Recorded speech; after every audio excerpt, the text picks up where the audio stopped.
Warahmatullahi wabarakatuh. Alhamdulillah hamdan katsiran tayyiban mubarakan fih.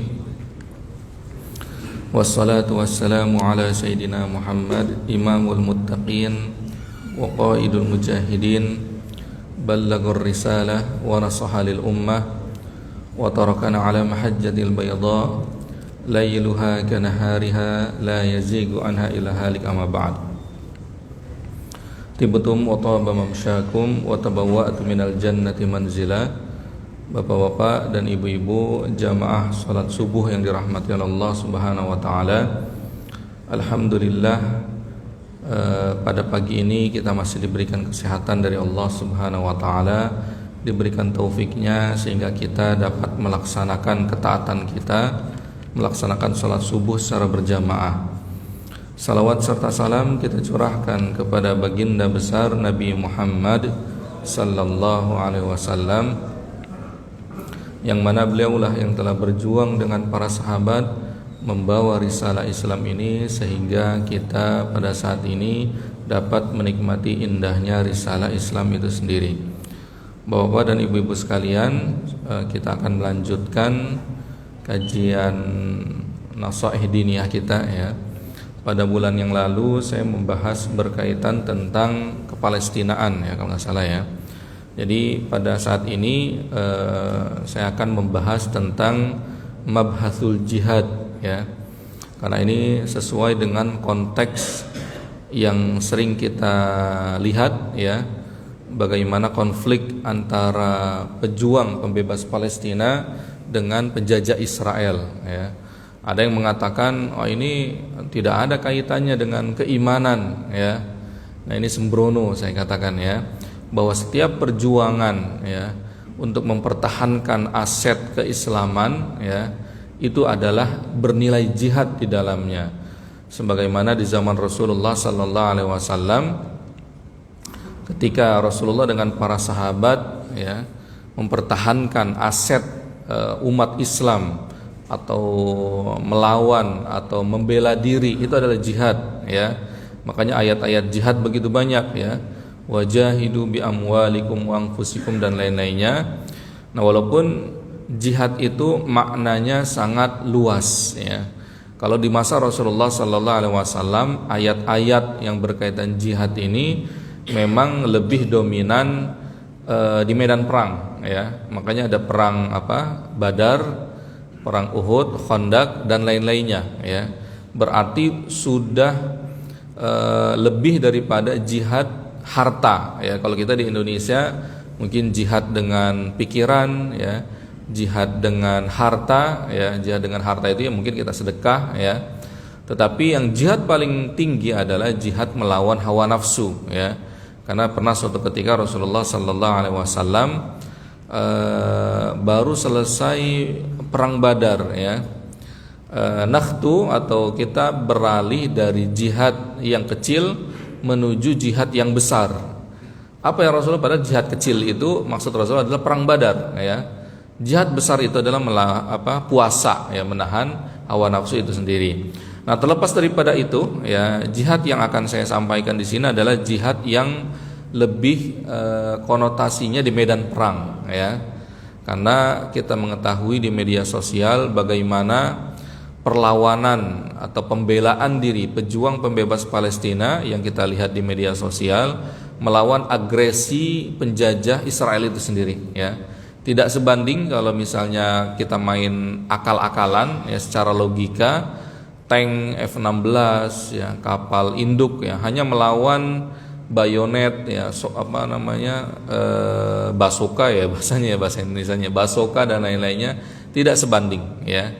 Hal ini pun tidak jauh berbeda dengan makna perjuangan kemerdekaan bangsa kita tercinta ini. Bagaimana pahlawan dahulu, Jenderal Sudirman, Imam Bonjol, Patimura dan lain-lainnya ya, yang mereka hanya menggunakan, anggaplah tidak sebanding ya, bambu runcing melawan bedil kalau bahasa dulunya ya, tidak sebanding.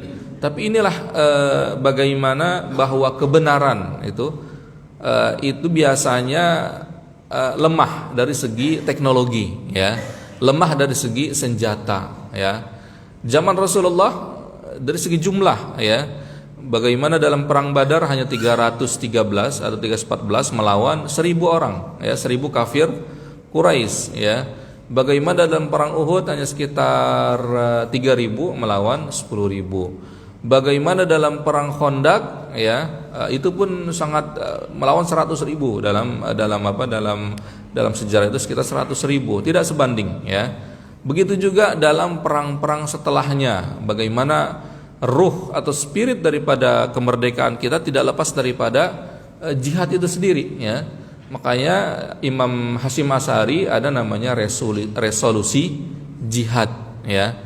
Yaitu itu sesuai dengan apa yang pernah dulu Rasulullah lakukan, bahwa mengusir penjajah itu adalah bagian daripada jihad itu sendiri, mempertahankan agama, mempertahankan tanah air, hubbul watan minal iman, ya. Walaupun ini ada yang mengatakan hadis dhaif, tetapi ini bagus, ya, selaras dengan hadis-hadis Rasulullah yang lainnya.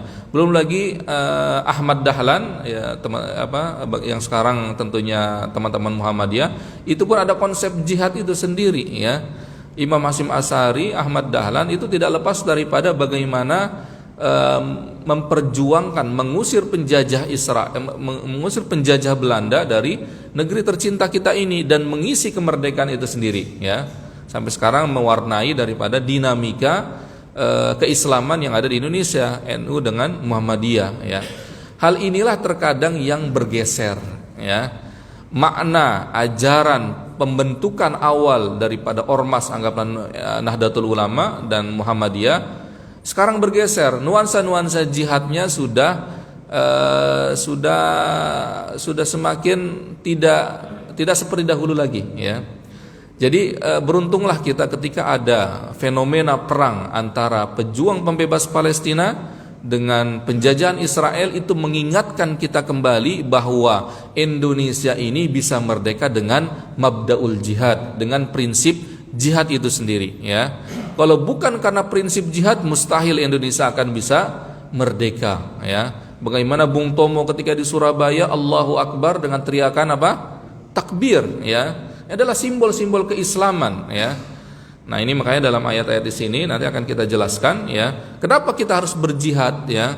Kenapa ada yang mengatakan bahwa ustadz-ustadz tertentu, saya katakan ini oknum, ya, buzzer-buzzer tertentu yang mengatakan itu nggak ada kaitan, itu misalnya perang melawan Israel mati syahid, ya, itu nggak ada kaitannya, misalnya perang dengan Israel keimannya lagi tinggi. Nah, itu perlu belajar lagi, ya. Suruh ngapal Quran dulu, ya. Kadang gemes juga, gitu, ya. Wa awwalul jihadi ad-da'wa ilal Islam tsummal qital bis saif. Nah, ini makanya bahwa jihad itu tidak lepas daripada dakwah itu sendiri, ya. Berarti Islam itu seram dong, Ustadz, ya, karena Islam itu disebarkan dengan kekuatan. Nah, ini adalah isu paradigma yang disebarkan oleh non muslim, ya. Khususnya adalah orang barat, ya, orientalis, ya, bahwa banyak serangan-serangan mereka secara pemikiran, ya. Pada dahulu kala intinya bahwa ketika musuh-musuh Islam ingin mengacak-ngacak Islam itu sendiri dengan kekuatan, itu tidak bisa, ya. Karena perbedaan persepsi antara bahwa seorang muslim, konsep jihad itu adalah ingin mendapatkan mencintai kematian itu sendiri, karena kematian yang suci yaitu mati syahid, ya. Tetapi bagi musuh-musuh Islam, bahwa berperang bagi mereka itu adalah takut daripada kematian, ya. Ya, mengharapkan duniawi, ya. Di zaman Rasulullah pun seperti itu, ya. Di zaman perjuangan kemerdekaan Indonesia tidak jauh seperti itu. Makanya alhamdulillah dengan bambu runcing pun kita bisa merdeka, ya. Tentunya dengan proses, ya, di kemudian hari, ya, tentunya dengan bedil, ya. Tetapi kan lawan pesawat tahun 40 30-an, ya, pesawat Belanda sudah lumayan canggih juga, ya. Tapi kita belum begitu secanggih mereka. Begitu juga pejuang pembebas Palestina, ya. Ruh, spirit yang mereka bawa adalah jihad fisabilillah, mengharapkan ridha Allah Subhanahu wa taala. Kematian mereka cintai, ya. Akan tetapi musuh atau penjajah Israel itu ya, mereka dibayar seminggu misalnya $1.000, ya. Ada yang dibayar 1 jam misalnya $400, ya. Bayangkan 1 jam 500 dolar lah, berapa itu? Sekitar 1.000 dolar itu 15 juta ya, berarti 7 juta per jam ya. Di sini 7 juta 1 bulan ya. Ya itulah ya, banyak tentara bayaran dari Eropa, dari negara Arab yang gabung kepada penjajah Israel karena menginginkan uang ya. Inilah kekuatan sebenarnya dari agama kita, kekuatan spiritual itu sendiri ya. Makanya dalam suatu peperangan ya, dalam peperangan Khalid bin Walid ya, dengan ketika itu melawan Rum ketika itu. Apa kata Khalid bin Walid atau ketika itu kaum muslimin mengatakan itu, faqad ya'tikumul jaysh ya, yuhibbunal maut kama tuhibbunal haya ya. Walaupun ketika itu umat muslim hanya sedikit, tetapi kalah terus ya kaum orang Rum ketika itu, Romawi ya. Apa kata orang muslim, pemimpin muslim ketika itu, telah datang kepada kalian pasukan yang mencintai kematian sebagaimana kalian mencintai kehidupan ya. Jadi inilah yang ditakuti oleh musuh-musuh Islam. Oleh karena itu orang-orang orientalis menyebarkan isu-isu ini, bahwa Islam itu disebarkan dengan pedang ya, bahwa Islam itu disebarkan dengan kekerasan. Justru sebaliknya ya. Nah, makanya di sini kutiba alaikumul qitalu wa huwa kurhul lakum atau udzina lil ladzina yuqataluna bi annahum zulimu wa innallaha ala nasrihim laqadir ya. Justru konsep jihad itu adalah bukan ekspansi ya, tetapi pembelaan diri. Nah, ini perlu digarisbawahi ya, bahwa jihad yang konotasinya berperang itu adalah pembelaan diri. Udzina lil ladzina yuqataluna bi annahum zulimu ya. Jadi ketika Rasulullah sallallahu alaihi wasallam masih di Mekah, itu belum diizinkan untuk berjihad ya. Karena kenapa? Masih lemah ya. Dan intimidasi daripada kafir Quraisy begitu luar biasa ya. Ada orang yang masuk Islam ya akan dibunuh. Ada yang masuk Islam dihukum ya dengan batu dan lain-lainnya seperti Bilal bin Rabah, keluarga Yasir dan lain-lainnya ya. Itu belum diizinkan.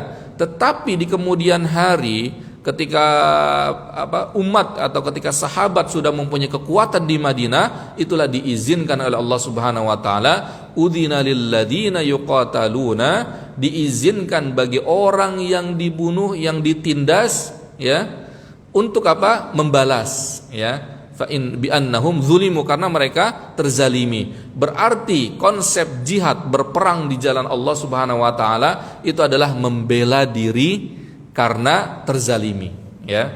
Kenapa pahlawan kemerdekaan harus berjihad? Ya karena dizalimi ya. Kerja Rodi, Romusa ya, dan lain-lainnya dibunuhin ya. Ya berarti kenapa? Membela diri dengan jihad tersebut. Bagaimana pejuang pembebas Palestina? Ya kenapa mereka harus berjihad? Ya karena mereka dizalimi. Apa yang dizalimi? Masjidil Aqsa dizalimi. Muslim Palestina dizalimi. Ya kenapa kita bisa melihat lah ya, bagaimana sekarang anak-anak sudah sampai orang-orang perempuan ya sudah 11.000 ya, bangunan-bangunan rumah sakit sekarang terbaru ini rumah sakit sedang dikepung untuk dihancurkan, rumah sakit terbesar yang ada di Gaza ya. Belum lagi masjid-masjid dan lain-lainnya ya. Ini kan berarti kezaliman ya.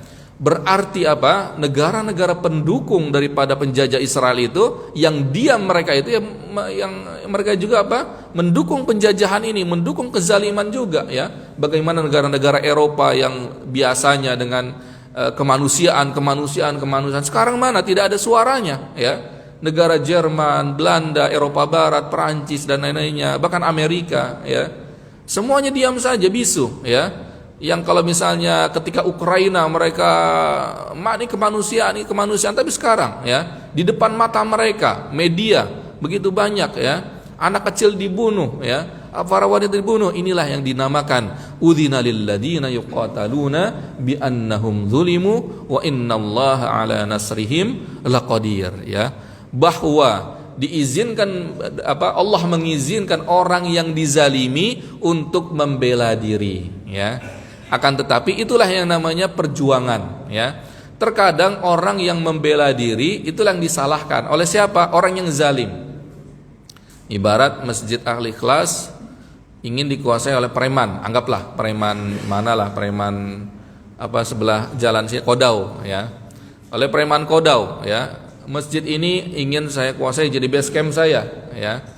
Berarti kan orang yang ingin sholat di sini diganggu ya, kadang dipalak misalnya kan, ya berarti apa? Harus kita usir ya kezaliman tersebut ya. Nah karena preman tersebut dia punya media, punya dekengan, anggaplah dekengan berita ya, medsos dan lain-lainnya ya. Jadi ketika misalnya ketua DKM misalnya Pak Maman dan lain-lainnya, ketika berusaha mendorong preman tersebut yang bawa pisau, nah ketika didorong tersebut itulah yang dipoto ya, itu yang divideokan ya, lalu disebar ke media sosial bahwa Pak Maman mendorong siapa? Orang pemuda lah. Padahal apa? Dorongan tersebut adalah bentuk mengusir preman ya. Nah inilah yang terjadi di dunia ini, di bumi ini. Ketika pejuang pembebas Palestina menyerang tanah, ingin membebaskan tanah yang sedang dijajah, ingin membebaskan Masjidil Aqsa, itulah yang dipotret atau divideo oleh media-media barat ya. Sehingga apa? Tuh lihat tuh ya, pejuang pembebas Palestina adalah teroris ya. Karena itulah ya. Jadi perang media ya. Perang media. Makanya yang paling bagus sekarang ini yang pro kepada Islam Al Jazeera ini ya, yang secara objektif menampilkan bagaimana kebengisan daripada penjajah Israel. Tetapi ketika Israel dia membombardir jalur Gaza, membunuh anak kecil, membunuh perempuan, menghancurkan bangunan masjid dan lain-lainnya, apakah di media barat ditampilkan? Tidak ditampilkan ya. Ini yang namanya subjektivitas di bumi ini ya. PBB sendiri ya, Oki sendiri baru kemarin kumpul, itu sudah mafhum ya, kemunafikan saja ya. Nastankir kita mengecam, tapi di lapangan tidak seperti itu. Mereka pro kepada Israel ya. Nah ini kita semua diuji oleh Allah Subhanahu wa taala. Makanya wajar dalam Al-Qur'an, kutiba alaikumul qitalu wa huwa kurhul lakum wa asa an takrahu syai'an wa huwa khairul lakum wa asa an tuhibbu syai'an wa huwa syarrul lakum wallahu ya'lamu wa antum la ta'lamun. Saksikanlah jihad ini, berjuang di jalan Allah ini itu berat ya.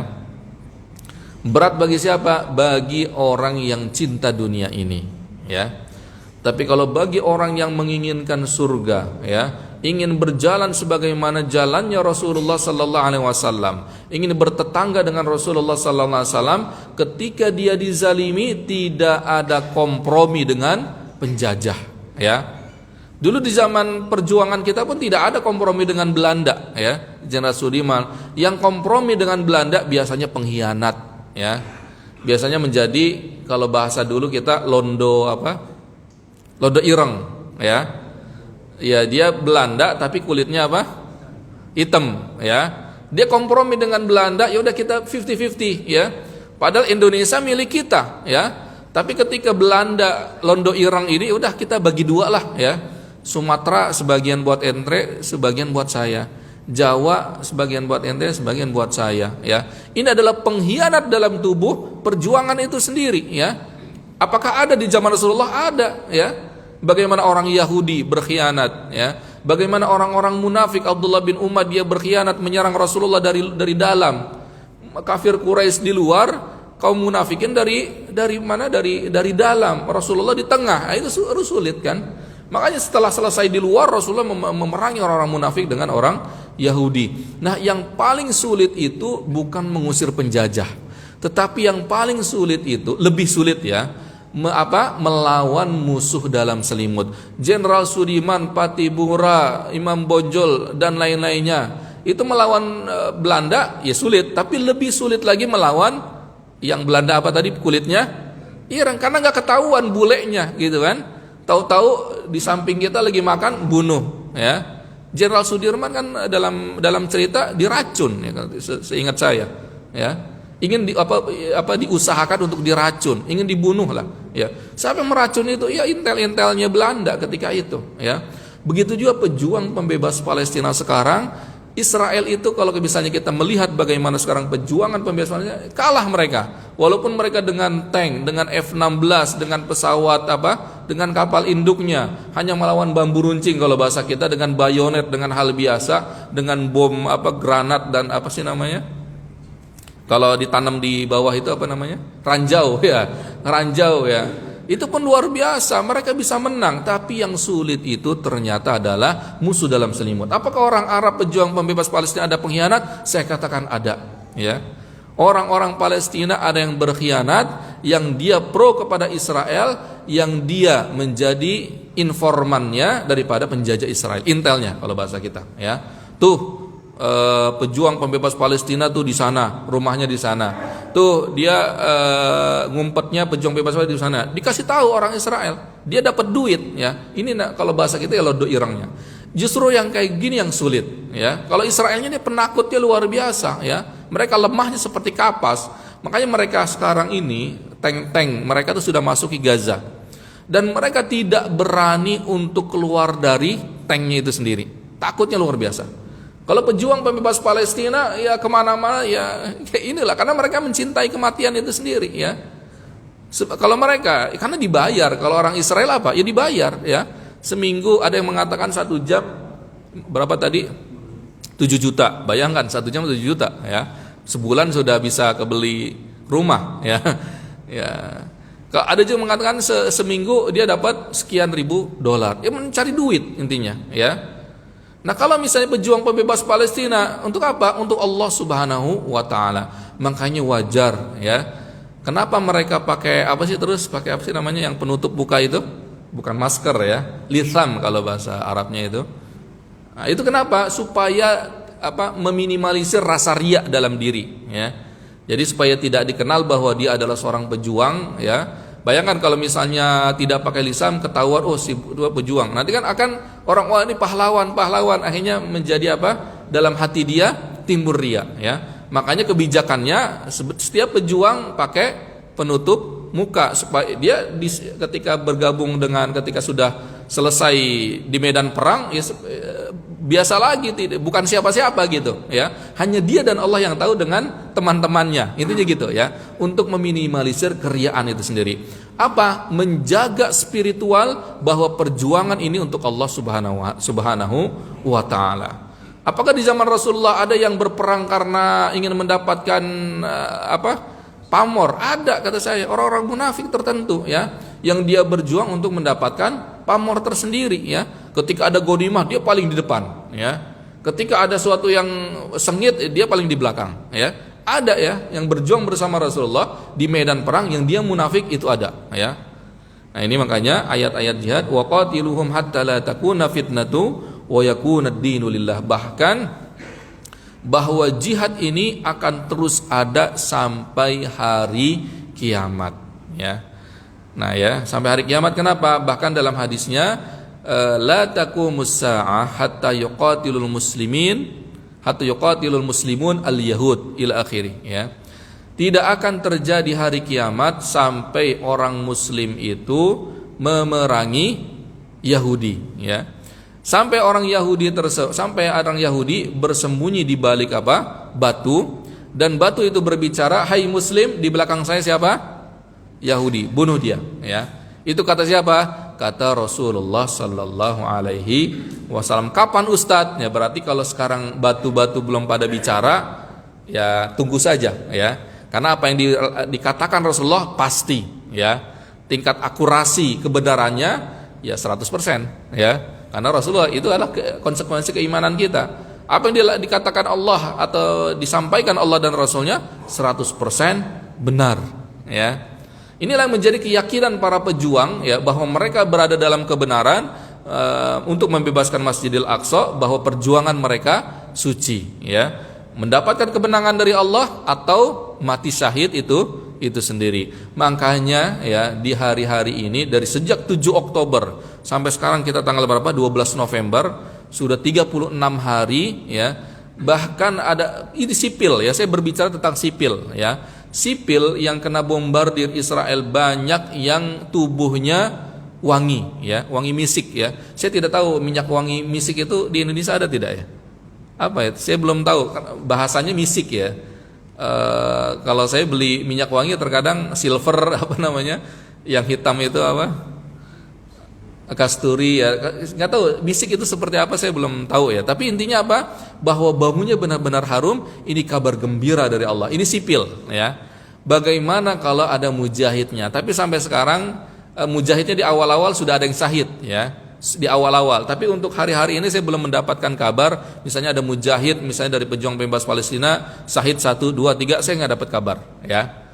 Dari media-media yang ada. Kalau awal-awal ada ya, ada yang ketika masuk ke tanah Israel atau tanah Palestina yang masih dijajah, ada beberapa yang syahid ya. Tapi sekarang ini dapat. Jadi justru kabarnya adalah dari penjajah Israel 1, 2, sekarang mereka sudah hampir 1000 ya, dari militer ya. Jadi inilah perbedaannya. Kalau pejuang pembebas Palestina yang menyerang militer, itu militer Israel sudah 1000-an. Tank dan apa namanya alat-alat beratnya Israel itu sudah 100 lebihan yang dihancurkan. Tapi kalau Israel, penjajah Israel, apakah sudah berapa militer, berapa pejuang pembebas Palestina yang mereka bunuh ya? Ya hanya 1, 2, 3 aja di awal. Tapi yang mereka bunuh siapa? Sipil ya. Itulah. Jadi ya kayak kalau bawa ke bahasa kita tuh, beraninya sama anak kecil kalau bahasanya kita, gitu ya. Beraninya sama sipil yang nggak megang senjata ya. Yang di rumah sakit, bayangkan ya. Yang rumah sakitnya itu rumah sakit khusus untuk anak kecil dan wanita, bayangkan ya. Ada rumah sakit, ya rumah sakit anggap bersalin ya. Ada kan rumah sakit di Indonesia, ada rumah sakit anak kecil dan bersalin. Itu coba bayangkan yang dikepung oleh Israel ya. Inilah bagaimana kekanak-kanakan ya, bagaimana pengecutnya orang Israel tidak keluar kecuali apa? Di dalam tank terus gitu, nggak mau keluar. Karena apa? Ya karena itu menginginkan kehidupan itu ya. Habis perang dapat uang gitu dari Israel, bisa foya-foya dia kan. Itulah mimpi mereka ya. Tapi inilah bagaimana perbedaan yang begitu signifikan daripada pejuang pembebas Palestina dengan penjajah Israel. Sebagaimana dulu pejuang kemerdekaan kita dengan penjajah Belanda. Sebagaimana di zaman Rasulullah sallallahu alaihi wasallam, para sahabat dengan teriakan takbir bisa membuka Konstantinopel, atau ketika Muhammad Fatih dan lain-lainnya. Jadi jihad ini akan terus ada sampai hari kiamat. Terus kita gimana Ustadz? Nah, kita di Indonesia, jihad kita adalah jihad pendidikan ya. Jihad dengan harta mungkin ya. Mungkin kita agak bakhil-bakhil dikit ya, kita korbankan berapa, 10.000, 20.000 untuk kepalestinaan ya. Jihad kita apa? Jihad kita adalah jihad politik misalnya, jihad sosial, ekonomi ya, dan lain-lainnya. Apakah kita bisa seperti itu? Mungkin bisa ya. Kalau kita dijajah, misalnya Indonesia dijajah secara fisik, ya berarti kita tidak mau harus seperti zaman dulu ya, Pangeran Diponegoro, Imam Bonjol. Tapi sekarang kita dalam keadaan aman ya. Berarti apakah kita tidak berjihad? Kita juga berjihad. Tetapi jihad kita berbeda dengan pejuang pembebas Palestina. Kalau mereka sudah dengan nyawa dan darah, ya kita mungkin zaman sekarang belum sampai ke sana ya. Nah, ini berkaitan dengan jihad. Bahkan dalam ayat yang lain, wa faddalallahu mujahidina 'alal qa'idina ajran 'azima darajatin minhu wa maghfiratan wa rahmah wa kana Allahu ghafurur rahima. Nah, ini ayat berkaitan tentang afdhaliyatul jihad ya, keutamaan daripada jihad itu sendiri. Jihad itu berat, tadi saya katakan, bagi siapa? Bagi yang hatinya dunianya selalu dominan ya. Aduh, saya belum beli rumah yang kedua. Aduh, mobil saya belum ke Robicon misalnya ya. Aduh, ya kayak gitu, tinggal sulit untuk dipanggil untuk berjihad ya. Makanya di sini keutamaan daripada jihad ini adalah wa faddalallahu mujahidin, keutamaan orang yang berjihad fisabilillah ya. Bagi orang yang tidak berjihad fisabilillah, darajat ya, derajat yang begitu banyak di sisi Allah Subhanahu wa taala. Orang yang berjihad akan mendapatkan maghfirah dari Allah Subhanahu wa taala, akan mendapatkan surga daripada Allah Subhanahu wa taala. Bahkan kalau misalnya kita berkaitan dengan kematian ya, setiap kita tentu akan mati ya. Saksikanlah kematian yang paling enak itu. Kematian apa, Pak? Kematian mati di jalan Allah, maksudnya mati syahid ya. Itu kematian yang paling enak. Maksudnya apa? Hanya seperti ditusuk jarum saja ya, seperti disuntik gitu ya. Kalau kita lihat kan, oh ini serem nih, ini gini. Ternyata kata Rasulullah apa? Seperti disuntik saja, ya. Justru kematian yang sakit itu kematian yang biasa-biasa saja, ya. Di atas kasur, ya, atau di rumah sakit di mana mendapati sakaratul maut, ya. Itulah yang sakit. Sakaratul maut itu luar biasa sakitnya, ya. Seperti dikuliti, lebih daripada itu. Rasulullah, makhluk yang paling mulia di muka bumi ini, itu pun merasakan kesakitan yang luar biasa, ya, mendapati sakaratul maut, ya. Seperti dikuliti, ruh itu berjalan dari bawah ke lutut, ke pusar, terus ke atas, jadi sampai ke mulut, ya. Ada yang mengatakan di ubun-ubun, ya, ruh itu ditarik dari ubun-ubun. Ada yang mengatakan dari mulut ruh itu, ya, ditariknya, ya, oleh malakul maut, malaikat Israel. Rasulullah ketika ditarik oleh malaikat Israel agak sungkan gitu, ya. Ya udah tarik gitu kan. Padahal Rasulullah ditawari oleh Allah, kamu abadi, ya, mendapatkan kerajaan atau bertemu dengan Allah, ya. Mana malaikat Jibril, ya, malaikat Jibril lagi di langit katanya, ya. Ditanya itu, ngobrol dengan malaikat Jibril, malaikat Israel. Akhirnya mana akhirnya malaikat Jibril turun, ternyata sudah di samping Rasulullah. Nah, ketika ditarik ruhnya Rasulullah pun, malaikat Jibril nggak tega ngelihat Rasulullah kesakitan, intinya gitu, ya, nggak tega, ya. Berarti apa? Bayangkan orang yang paling mulia pun merasakan kesakitan luar biasa dalam sakaratul maut, apalagi kita yang ecek-ecek, anggaplah seperti itu, ya. Yang sholat tahajud aja bolong, yang baca Al-Quran aja seminggu sekali, ya. Yang puasa pun mungkin ya setahun sekali, ya. Tidak ada, nggak seperti Rasulullah, ya. Malaikat Israel sakitnya luar biasa, ya. Berarti apa? Menandakan apa? Bahwa mati syahid itu adalah kemuliaan daripada Allah SWT. Ternyata sakitnya itu apa? Hanya disuntik saja. Itu kata siapa? Kata Rasulullah sallallahu alaihi wasallam. Ternyata kematian yang kita takut di situ, yang kita lari di situ, ternyata itu sangat sakitnya luar biasa, ya. Ya, kita berdoa kepada Allah, mudah-mudahan kita mendapatkan husnul khatimah, ya. Bahkan dalam hadis yang lain, Rasulullah menggambarkan orang yang mati syahid itu, ya, dia mati, dia berandai-andai untuk bisa hidup lagi, ya. Kenapa? Untuk bisa mati syahid lagi, ya. Ketika sudah dihidupkan lagi, dia akan berjuang untuk mendapatkan mati syahid lagi, ya. Mati syahid itu adalah mati yang dalam keadaan berperang di jalan Allah. Jenderal Sudirman, Imam Bonjol, Patimura, mereka mati syahid, ya. Pejuang pembebas Palestina di Gaza, mereka mati syahid, ya. Jadi kalau ada ustadz yang mengatakan apa ini nggak ada kaitannya dengan keimanan, suruh ngapal Quran dulu, ya. Baru layak debat sama saya, ya. Kalau belum hafal Quran, jangan debat dulu sama saya, ya. Jadi itulah, ya, kematian syahid itu sangat luar biasa sampai ingin balik lagi, kecuali orang kafir, ya. Kalau orang kafir ini berandai-andai dia hidup lagi untuk apa? Ingin merubah kehidupan dia di dunia. Fa asaddaqa wa akum minas sholihin. Saya bersedekah dan saya menjadi orang soleh, ya. Tapi inilah bagaimana kematian mati syahid itu, perjuangan di jalan Allah ini adalah perjuangan suci, ya. Yang rata-rata kita, ya, takut untuk berperang di jalan Allah ini. Karena kenapa? Berarti kalau ketika ada rasa takut dalam diri kita, berarti hati kita, spirit kita masih ada duniawi di sini, ya. Pikiran kita masih bergelimang dengan harta, dengan jabatan, dengan hal-hal yang duniawi. Makanya Allah Subhanahu wa taala melatih para sahabat dengan jihad itu dengan yang lebih ringan dulu, ya. Maka dalam Al-Quran, wajahidu bi amwalikum wa anfusikum, ya. Ada juga walaupun wajahidu bi anfusikum wa amwalikum. Berjihadlah kalian dengan harta kalian, dengan diri kalian, ya. Walaupun ada ayat berjihadlah kalian dengan diri kalian baru dengan harta.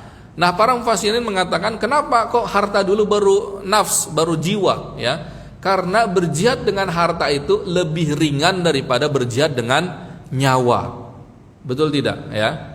Makanya kalau misalnya ada orang bakhilnya luar biasa ya, disuruh berjihad itu mustahil dia akan berkorban dengan nyawa, mustahil ya. Tapi kalau dia sudah terbiasa berkorban dengan harta, bersedekah ya, donasi dan lain-lainnya, dia akan ringan saja untuk apa? Berjihad dengan secara apa? Secara nyawa. Jihad itu apa? Berkorban, mengorbankan harta, mengorbankan diri untuk apa? Untuk Allah Subhanahu wa taala. Apakah Allah butuh harta kita? Apakah Allah butuh nyawa kita? Allah tidak butuh ya. Yang butuh dari Allah, yang Allah ingin lihat itu adalah niat kita. Ya, intinya ya. Allah nggak butuh nyawa-nyawa kita ya. Allah nggak butuh harta-harta kita. Tapi itulah ujian bagi kita ya. Apakah kita bisa melawan hawa nafsu kita terhadap harta ini? Apakah kita bisa melawan hawa nafsu ini terkait nyawa ini? Ini gitu ya. Makanya wajahidu bi amwalikum wa anfusikum ya.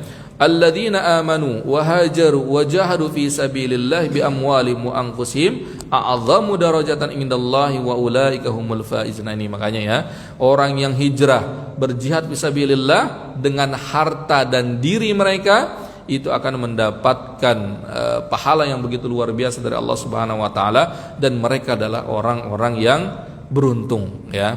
Makanya pejuang pembebas Palestina sekarang ini mereka meninggalkan seluruhnya ya. Mereka meninggalkan apa? Meninggalkan keluarganya di rumah ya. Keluarganya di rumah pun sekarang kan sangat tegang ya. Apakah keluarganya, bisa jadi dia punya anak kecil ya, yang masih baby ya, ditinggal begitu saja untuk apa? Untuk berjihad fisabilillah ya. Karena orang-orang munafik biasanya, aduh saya nggak mau pergi berjihad, keluarga saya nggak ada yang jaga ya. Terkadang seperti itu ya, diabadikan dalam surat Ahzab ya. Qalu inna buyutana aurah wa ma hiya bi aurah yuriduna illa firara. Nah, ini orang munafik ya. Ketika ayo perang berjihad untuk melawan kafir Quraisy, Ahzab ya, para gabungan daripada suku-suku Quraisy, suku-suku kafir musyrikin ya. Tapi apa kata orang-orang munafik? Aduh, saya di rumah saya nggak ada yang ini ada istri saya gini ini orang munafik ya. Berarti kan apa? Mereka melawan pejuang pembebas Palestina ini, melawan hal-hal seperti ini ya. Ditinggalkan rumahnya, ditinggalkan hartanya untuk membela apa? Membela agama Islam itu sendiri. Tapi kok Allah nggak turun tangan ya? Bisa nggak, pertanyaan saya, kapan sih kok kemenangan itu nggak turun-turun? Nah ini ya, terkadang jawaban yang sering, pertanyaan yang sering muncul. Ini kan pejuang pembebas Palestina berjuang karena Allah. Kok pertolongan Allah nggak datang-datang sudah berapa 36 hari ini ya? Saksikanlah, saya bertanya kembali kepada yang bertanya tersebut, kalau di zaman Rasulullah Allah menginginkan hancurnya kafir Quraisy dalam 1 detik, bisa nggak? 1 detik ya, atau kurang daripada 1 detik? Bisa, sangat bisa. Allah Maha Perkasa ya.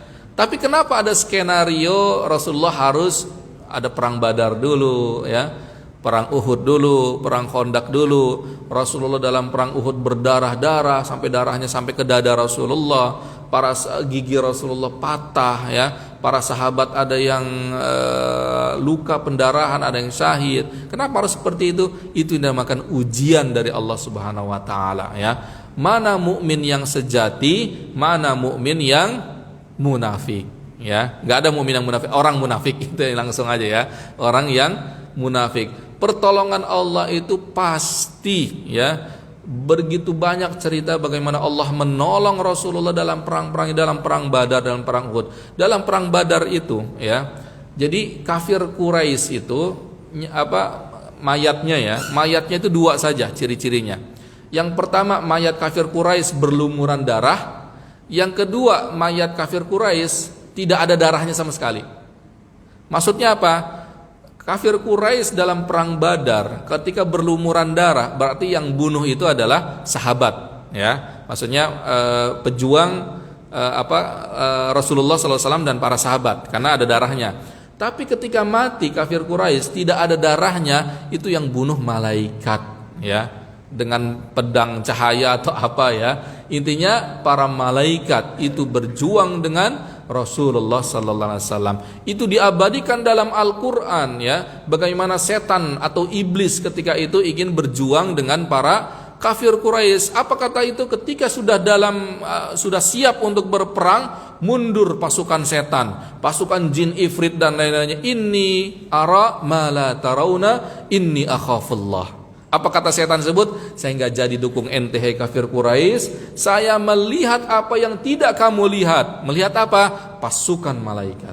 Ya, saksikanlah pertolongan Allah itu ada. Ya, tapi bagaimana syaratnya kita sebagai pejuang untuk mendatangkan pertolongan Allah itu harus dipenuhi item per itemnya. Sekarang di pejuang pembebas Palestina atau di zaman kemerdekaan kita pun tidak lepas daripada itu.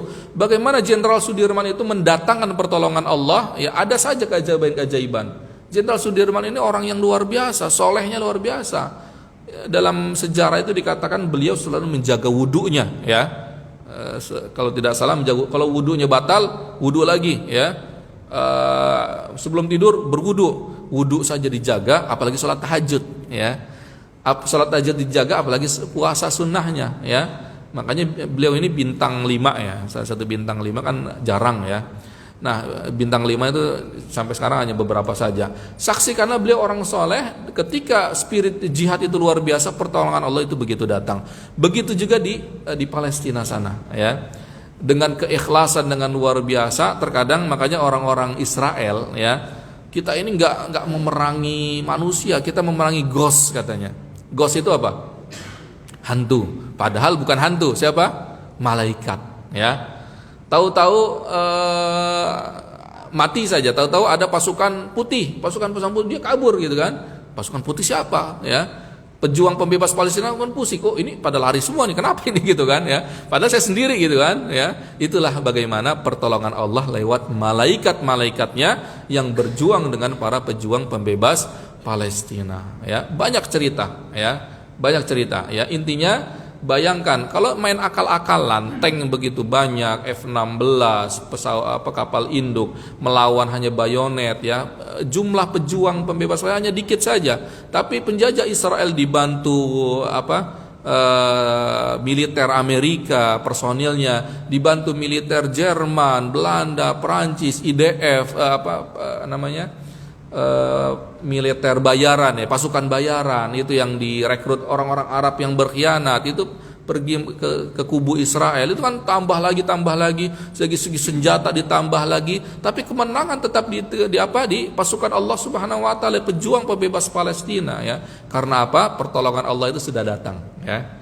Tetapi sedikit demi sedikit, ya, sedikit demi sesuai dengan kadar spiritual daripada pejuang itu sendiri, ya. Masih banyak lagi ayat-ayatnya, bahkan dalam hadis-hadis Rasulullah sangat digambarkan, ya. Al-imanu billah, mungkin sebelum kita buka sisi pertanyaan, di sini ada hadis Rasulullah SAW, jahidul musyrikina bi amwalikum wa anfusikum wa alsinatikum. Berjihadlah kalian dengan harta kalian, dengan jiwa kalian, dengan nyawa dan lidah kalian.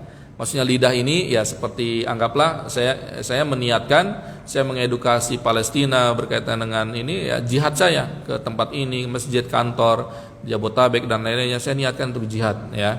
Berarti kan dengan lisan mengedukasi, ya. Karena apa? Kita melawan buzzer-buzzer yang bayaran Israel, Abu Duda lah, Abu siapa gitu, ya. Abu Duda, Abu Janda, ya. Itu Bapak yang lebih tahu, ya. Dan lain-lainnya, ya. Walaupun dia seorang ustadz dan apa, kalau dia tidak bodoh berarti dia munafik, itu saja, ya. Itu, ya. Bahkan ada dalam hadis al-imanu billah wal jihadu fisabilillah. Jadi, nah ini jawabannya, ya, dalam hadis Rasulullah, al-imanu billah wal jihad fisabilillah, keimanan kepada Allah dengan jihad fisabilillah tidak bisa dipisahkan satu dengan lainnya, ya. Jadi ini yang bisa saya sampaikan, nanti akan kita lanjutkan kembali, ya. Ahlan wa sahlan kalau ada yang ingin bertanya, berdiskusi, ya, berkaitan dengan mabhasul jihad, ya, berkaitan dengan jihad itu sendiri, konsep jihad baik di masa Rasulullah, ya, baik di masa perjuangan selanjutnya, bahkan di masa kemerdekaan bangsa kita Indonesia, tidak lepas daripada resolusi jihad, ya. Bahkan di Muhammadiyah ada, ya, dengan istilah yang lain. Di zaman sekarang pejuang pembebas Palestina, sampai di akhir zaman akan tetap ada jihad itu, ya. Jadi kalau dunia kita masih dominan, kurangi dunia kita, ya. Karena dengan seperti itu kita akan lebih mencintai mencintai kesyahidan, mencintai untuk hidup di surga bersama Rasulullah SAW. Ahlan wa sahlan. Kalau ada yang pertanyaan, ada yang didiskusikan? Tidak ada? Kalau tidak ada, berarti sudah masuk soruk ya? Jam berapa soruk? 2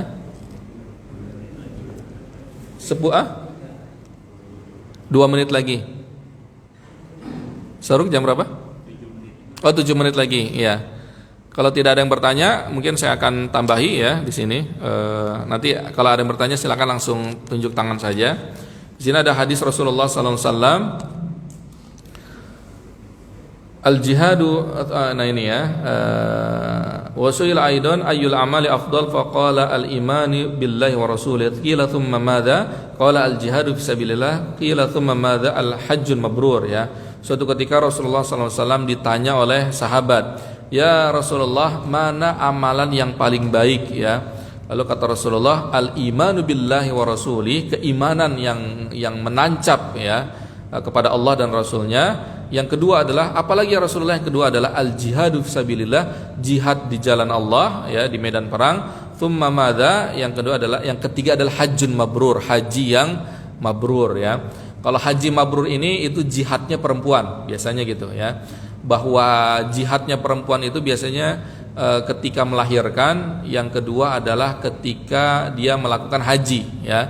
Tapi kalau bagi laki-laki, jihadnya laki-laki itu yang di medan perang. Dominannya ya, dominannya identiknya adalah di medan perang ya. Nah, berkaitan dengan jihad ini ya, konsep jihad ini itu adalah musuh terbesar daripada musuh-musuh Islam. Ini diusahakan oleh mereka untuk dihapuskan dari kurikulum pembelajaran pendidikan di negara-negara Islam ya. Bahkan di Al-Azhar sendiri dulu zaman-zaman 90-an ke bawah itu ada pelajaran namanya fikih jihad ya. Akan tetapi di kemudian hari sudah tidak ada lagi ya. Ketika zaman saya sudah tidak ada lagi ya. Karena kenapa? Karena Israel tidak suka dengan manhaj kurikulum Al-Azhar di Mesir ya. Karena apa? Membahayakan mereka ya. Makanya mereka mencoba menguasai Azhar dengan oknum-oknum mereka yang ada di Mesir ya. Nah, mereka sebagian sudah berhasil dengan fikih jihad ini sudah tidak ada ya. Nah, sekarang pada tahun 2010 sekian ya, 2010 antara 2010 sampai 2016 ya. Nah, itu rezim oknum ya, sekarang oknum Mesir yang pro kepada Israel berusaha untuk menguasai Azhar untuk apa? Mengobok-obok kurikulum ya. Karena kalau kita tidak pungkiri ya, para alumni Azhar ini ya dia moderat ya, bahkan banyak pejuang-pejuang pembebas Palestina ini banyak yang alumni Azhar ya. Yusuf Qaradawi, para ulama-ulama banyak yang menjadi pejuang ya, bahkan yang mendirikan lajnah atau sayap militer itu kan alumni Al-Azhar juga ya, alumni Al-Azhar yang dia belajar. Berarti kan Azhar ini itulah yang ajaran Islam yang wasatiyah, yang moderat, tidak meninggalkan jihad itu ya. Nah, tetapi ini berusaha dihilangkan oleh Israel lewat oknum-oknumnya. Nah, di Indonesia makanya konsep jihad ini mulai ditakut-takuti ya, dengan bahasa-bahasa ekstremisme ya, teroris dan lain-lainnya ya. Walaupun saya katakan jihad ini ada fikihnya ya. Apa itu fikih? Proporsional, terukur ya. Kalau kita di medan perang di Palestina ya dengan senjata ya. Tapi kalau di sini ya tidak mesti, ya harus terukur ya. Makanya kenapa jihad itu identik dengan teroris? Terkadang ada oknum-oknum tertentu yang mengkambing hitamkan jihad itu sendiri dengan skenario tertentu. Ya bom panci lah, bom inilah ya, bom gayung lah dan lain-lain. Terkadang itu skenario ya. Terkadang skenario apa? Skenario Barat itu sendiri, Amerika, Israel yang tidak menginginkan negara-negara Islam mengetahui fikih jihad yang proporsional ya. Tapi malah larinya kepada apa? Yang ekstremisme, yang tidak terukur dan tidak terarah ya. Terorisme dan lain-lainnya itu memang tidak baik ya. ISIS itu buatan Israel dan Amerika juga, kita tidak pungkiri ya. Di Indonesia terkadang hal-hal yang terorisme terkadang itu skenario barat juga, skenario Amerika untuk mengkerdilkan konsep jihad itu sendiri. Sebagaimana kalau ada ungkapan al-Islam mahjubun bil muslimin, Islam itu ditutupi oleh perilaku orang muslim itu sendiri. Anggaplah di Eropa, ada di Eropa oknum, misalnya ada oknum muslim yang dia dibayar oleh musuh Islam, anggaplah ya, buat onar di pasar ya. Ente sebagai muslim misalnya di Perancis atau di mana gitu kan, hanya dia buat onar dia ini, hanya yang di justice Islam itu sendiri ya. Jadi yang jelek itu Islam itu, tapi by design ya. Jadi di zaman kita ini kita melawan berbagai macam perjuangan ya, skenario ya. Ini lebih kepada Freemasonry ya. Kalau tadi penjajahan di Palestina sana lebih kepada Zionisme ya. Dia dengan militer ya, dengan genosida dan lain-lainnya. Tetapi tidak kalah bahaya juga itu Freemasonry. Nah, Freemasonry ini Al-Masuni ya ke dalam bahasa Arab. Nah, mereka ini masuk ke dalam ranah-ranah seperti itu ya. By design tadi ya. Bom misalnya yang di mana di WTC itu berapa? 11 ya. Isu terorisme dan lain-lain itu yang mereka yang buat ya. Kalau kita berbicara tentang teroris, siapa yang teroris? Ya jelas Israel, Amerika teroris mereka ya. Kenapa teroris? Ya jelas bunuh anak kecil, bunuh wanita, bunuh masjid. Tapi bayangkan Uni Eropa sekarang bisu begitu saja ya. Jadi standar teroris itu kita pakai kacamata siapa? Intinya gitu ya. Ya makanya saya katakan Jenderal Sudirman teroris nggak? Teroris ya. Imam Bonjol teroris. Bagi siapa? Belanda ya. Pejuang pembebas Palestina mereka teroris dia? Teroris. Bagi siapa? Amerika, Israel, Uni Eropa ya. Sudah, makanya tetapi sekarang dunia sudah mulai sadar ya. Siapa yang teroris? Mana siapa yang pejuang pembebas Palestina ya. Itulah terkadang fakta itu diputar-balikan ya. Skenario terorisme sekarang menjadi jualan intinya di beberapa negara ya. Menjadi jualan untuk mendapatkan aliran dana tertentu ya. Nah, ini ya menjadi gambaran kita semua ya, bahwa perjuangan kita di Indonesia adalah perjuangan secara pemikiran, perjuangan secara donasi dan lain-lainnya ya. Kita belum sampai seperti saudara-saudara kita di Muslim di Palestina, mereka sudah darah dengan nyawa. Wallahualam ketika Dajjal sudah turun mungkin kita akan fisik juga ya. Itu mungkin ya yang bisa saya sampaikan, kurang lebihnya mohon maaf. Sekali lagi saya bertanya, apa ada yang ingin bertanya? Tidak ada. Baik, kita sudahi. Jazakumullah khairan. Mudah-mudahan kita dibimbing dan diarahkan oleh Allah Subhanahu wa taala untuk menjadi hamba-hamba Allah yang beriman dan bertakwa ya. Kita mengajarkan kepada generasi anak-anak muda kita ya, bahwa pentingnya militansi kita kepada Islam ini ya, terlepas daripada klaim terorisme dan lain-lainnya, justru itu adalah skenario barat itu sendiri untuk mengkerdilkan jihad dan Islam itu sendiri. Justru mereka adalah yang teroris yang membunuh anak-anak dan perempuan yang ada di Palestina. Jazakumullah khairan. Kurang lebihnya mohon maaf. Assalamualaikum warahmatullahi wabarakatuh.